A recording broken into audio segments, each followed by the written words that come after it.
Like everyone else in the world, I'm starting a podcast, and I didn't want to spend any money on a new microphone. So I decided to pick the mics that I had that I thought might work well and do a little shootout and see what the winner was. And I was surprised by the results. I picked 5 microphones that I had: my Shure SM57, which I thought would be the winner because of its classic sound, my Advanced Audio DM20, which I kind of wanted to be the winner because it's such a great microphone, my CAD E100S, which is the mic that I use for voiceover and is a fantastic microphone, my SE Electronics SE7, which is a really underrated microphone, and just for fun I threw in the AKG D5, and I was kind of surprised by which one came out on top. So first, the Shure SM57. This is the microphone that I thought was going to be the winner, but there were really 2 reasons why it ended up not being the winner for me. First, it's a cardioid polar pattern, so I think that it does pick up a little bit more of the room than the AKG D5, which is super cardioid.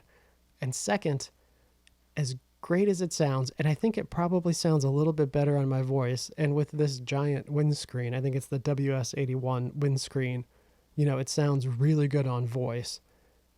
But there is a hum in this microphone, and maybe it's just my SM57, maybe it's not all SM57s, but there's a hum in this microphone that I get no matter what I run it through, no matter what preamps I'm using.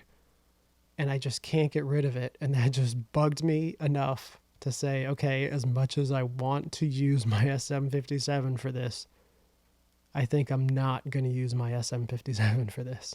Next up was my Advanced Audio DM20. And if I wasn't going to use my SM57, I was kind of hoping this one would win out because it looks fantastic, right? It looks kind of like a Electro Voice RE20. And it sounds great. It sounds pretty good. But I just didn't feel like it sounded really great on my voice. It's a super cardioid pickup pattern, so that helps. It helps a little bit with getting rid of some of the room noise.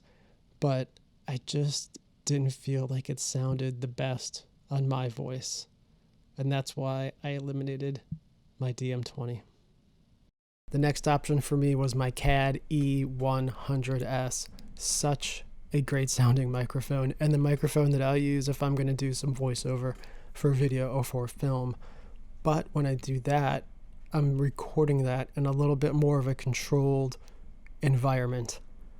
And even though this is a super cardioid microphone and it does a pretty good job of eliminating some of the room noise, I think because it's a larger diaphragm microphone, it's picking up more of that room tone. You can hear my dog in the background a little bit, and you can hear a little bit more of the AC going on, a little bit more of the refrigerator. So even though I think this is the best sounding microphone for voice out of all of these, it got eliminated because it just picks up a little bit too much of the room. The next microphone I brought out was my SE7. Such a good sounding microphone. For $100, it's hard to go wrong with this microphone for any number of applications. I mean, I will usually use it for a sit-down interview if I need a wider pickup pattern, or even on top of my camera if I want a wider pickup pattern for my on-camera microphone. This is a cardioid pickup pattern, so the reason that I eliminated it was that it just picks up a little bit too much of the room. I think this sounds really good on my voice, actually. I think it probably sounds maybe it's second to the CAD E100S. It doesn't quite pick up the detail that the CAD does, but this is a smoother sounding microphone. And it's a very quiet sounding microphone, but the bigger pickup pattern, it just picks up too much of the room. I'm sure you can hear right now the refrigerator running in the background. That's why I had to eliminate the SE7. Now I'm back on the AKG D5, the winner of this little competition. And the reason it's the winner is it's not a cardioid pickup pattern. It's tighter. It's a super cardioid. So that helps with some of the background noise. It has a decent bass roll off around, I think it starts around 100 hertz or so. So that helps with some of the background noise. I'm sure you can hear the refrigerator going on in the background right now because I'm not going to do any post-processing for this video.